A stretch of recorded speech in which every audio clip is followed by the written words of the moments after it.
Giperparatiroidizm nədir? Demək, parat hormonunun qanda səviyyəsinin yüksək olması giperparatiroidizm deməkdir. Tiroid vəzisinin arxasında yerləşən ortalama 4 ədəd kiçik paratiroid vəzləri vardır ki, hansı ki, parat hormonu ifraz edir.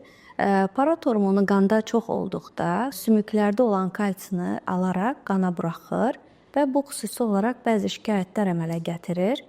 Bunlar ümumi halsızlıq, yorğunluq, depressiv hal, ağlamaq, təşviş, həyəcan, sümüklərdə ağrı, oynaqlarda ağrı, əzələlərdə gücsüzlük, mədə bulantısı, mədədə yanğı, qəbizlik, sonra 50% hallarda arterial təzyiqin yüksək olması, böyrəklərdə, öddə daşların əmələ gəlməsi kimi özünü biruzə verir.